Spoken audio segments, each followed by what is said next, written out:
Hello दोस्तों, आप सभी का स्वागत है दिवा स्वप्न की अगली कड़ी में। चौथी कक्षा के विद्यार्थी भूगोल के नाम व विषय से कुछ परिचित थे। मैंने नक्शे मंगवाए और काठियावाड़, गुजरात व मुंबई इलाकों के नक्शे दीवार पर टांगे। लड़कों को आश्चर्य हुआ। आज दिन तक मैंने उनको भूगोल पढ़ाया ही नहीं था। वे अपनी कॉपियों से कागज फाड़ने लगे और उनकी गोल भूंगलियां बनाकर छोटी उंगली में चढ़ाने लगे। मैं देखता रहा। मैंने पूछा, भूंगलियां क्यों बना रहे हो? लड़के बोले, भाई साहब, नक्शा याद करने के लिए। मैं चौंक उठा। नक्शा भी याद किया जाता है? भूगोल के शिक्षक ने तो गजब ढा दिया। तब जरा मजाक करने के लिए मैंने लड़कों से कहा, जरा भावनगर तो बताओ। लड़कों ने मुंबई इलाके के नक्शे पर चारों तरफ दृष्टि डाली। मुंबई पढ़ा, अहमदाबाद पढ़ा, हैदराबाद पढ़ा, फिर नीचे उतरकर पूना पढ़ा, तब इस तरफ आकर पोरबंदर को पढ़ा। पीछे खड़े 2-3 लड़कों ने भावनगर ढूंढ लिया था। उनकी बुंगलियां भावनगर बताने के लिए बेचैन थीं। आखिर एक लड़के ने बिना पूछे भावनगर बता दिया। मैंने पूछा, भावनगर किस दिशा में है? लड़कों ने ऊपर, नीचे, दाएं बाएं देखकर मन में कोई हिसाब लगाया। किसी ने किताब देखकर कहा, साहब उत्तर में। दूसरा बोला, उत्तर दिशा तो ऊपर आती है, इस तरफ तो पूर्व दिशा है। मैं हंस पड़ा। ऊपर तो आकाश है, वहाँ कहाँ उत्तर है? लड़के बोले, नहीं साहब, ऊपर उत्तर और नीचे दक्षिण। एक लड़का बोला, साहब, उत्तर दक्षिण लंबाई में और पूर्व पश्चिम चौड़ाई में। एक बालक बोला, साहब, जिधर सूर्य उगे वह पूर्व दिशा। मैं बोला, बताओ, नक्शे में सूरज कहाँ है? सब सोच में पड़ गए। मैंने पूछा, शत्रुंजय नदी बताओ। लड़कों ने भूंगलियों से शत्रुंजय नदी बताई। मैंने पूछा, यह नदी किस में जाकर मिलती है? नक्शे में पढ़कर लड़कों ने कहा, खंबात की खाड़ी में। मैंने पूछा, इधर अरब सागर में जाकर क्यों नहीं मिलती? लड़के बोले, यह उसकी मर्जी, उसे खंबात की खाड़ी में ही मिलना होगा। मैंने पूछा, यह नदी यूं नीचे की तरफ क्यों जाती है? लड़के बोले, साहब, यूं ही तो नहीं जाएगी, देखिए दक्षिण इधर नीचे ही तो है। मुझे आश्चर्य हुआ। गत वर्ष पढ़ा हुआ भूगोल वे भूले नहीं थे। उनका रटना सफल था। इस वर्ष भी इसी भांति मैं सिखा सकता था, पर वह भूगोल का शिक्षण नहीं होता। मैंने लड़कों से कहा, नक्शे बंद कर दूं, भूगोल विषय हम 1 महीने बाद पढ़ेंगे, अभी हम कुछ दिन तक चित्र बनाएंगे। लड़के मेरी तरफ देखने लगे। चित्र का विषय शाला में नया था, यह अभ्यासक्रम में नहीं था। शाला में ऐसी सर्जनात्मक एक भी प्रवृत्ति को स्थान नहीं था, पर मुझे ऐसी एकाध प्रवृत्ति को तो शुरू करना ही था। दूसरे दिन मैंने लड़कों से कहा, चित्र बनाओ, मन चाहे चित्र बनाओ, जैसा भी बनाना आता है चित्र बनाओ। चित्रों को देख देख कर चित्र बनाओ, चित्र के ऊपर कागज रखकर चित्र बनाओ, मन से चित्र बनाओ, चाहे जैसा बनाओ। आदमी बनाओ, जानवर का चित्र बनाओ, पक्षी, पतंगे, पेड़, फूल, आकाश, मकान, चीजों के चित्र बनाओ। नक्शा बनाओ, चाहे जो चित्र बनाओ। पट्टी पर बढ़ते से चित्र बनने लगे। टेढ़े बांके, ऐसे वैसे कितनी ही तरह के चित्र उभरने लगे। सवेरे का पूरा समय चित्र बनाने में बीत गया। घंटा बजा, तब आंख खुली। समय इसी में पूरा हुआ। मैंने लड़कों से कहा, जिनके माता पिता पेंसिल कागज दिलाएं, वे कॉपी में चित्र बनाएं, बाकी के सब पट्टी पर बनाएं। 2-4 दिन इसी में निकल गए। कई चित्र बनाए गए, ऐसे कि जिन्हें चित्रकार देखना पसंद न करे। फिर भी वे चित्र विद्यार्थियों के कल्पना के, उनकी शक्ति के नतीजे थे।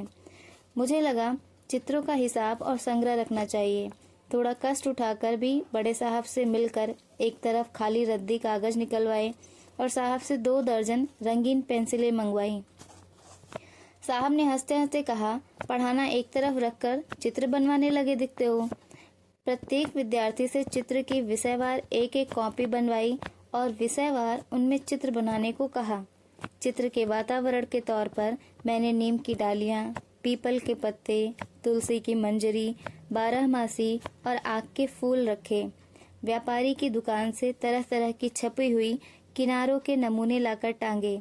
2-1 मित्रों के यहाँ से कुछ अच्छे चित्र लाकर देखने के लिए रखे। रोजमर्रा उपयोग में आने वाली चीजें जैसे दवात, होल्डर, डिबिया, दिया सलाई आदि इकट्ठा करके रखी। एक पुट्ठे पर मोटे अक्षरों में लिखा, चित्र बनाओ, चित्र बनाओ, अपने आप चित्र बनाओ, तुमको चित्र बनाना आता है, रोजाना अच्छे अच्छे चित्र बनने लगे हैं। लड़के चित्र बनाने के पीछे हाथ धोकर पड़ गए। कईयों ने तो छपाई और कसीदे के असली काम की तरह हूबहू चित्र बना दिए। कईयों ने फूलों के वास्तविक रंगों जैसे रंग फूलों में भरे। कुछ लड़के चित्र नहीं बना पा रहे थे तो कुछ दूसरों को चित्र बनाते देख रहे थे।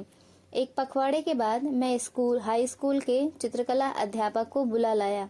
मैंने कहा, आपको चित्र बनाना सिखाना नहीं है, आप तो श्यामपट्ट पर इच्छानुसार तरह तरह के चित्र बनाते चले। धीमे धीमे बनाएं, साफ सुथरे बनाएं। पेड़ को देखकर पेड़ बनाएं, कुर्सी को देखकर कुर्सी का चित्र बनाकर बताएं। चित्रकला अध्यापक ने वैसे ही किया और विद्यार्थी तल्लीनता के साथ देखते रहे। दूसरे दिन चित्र बनाने का काम और चला। चित्र बनाने के नियमों में लगा जैसे विद्यार्थियों की समझ में वृद्धि हुई है। उसके बाद मैंने चित्र के नीचे तारीख व नाम लिखवाना शुरू किया। तब कुछ दिनों के बाद मैंने चित्रकला शिक्षक को फिर से बुलाया और रेखा चित्रों या आलेखन चित्रों में रंग कैसे भरे जाते हैं यह समझाने का अनुरोध किया। चित्रकार ने 1, 2, 3, 4, 5 यूं कुछ एक चित्रों में सुंदरता से पेंसिल द्वारा रंग भरकर बताया। विद्यार्थियों को रंग भरने की एक नई दिशा मिली। फिर कुछ दिनों बाद मैंने एक सर्वेयर मित्र को बुलाया।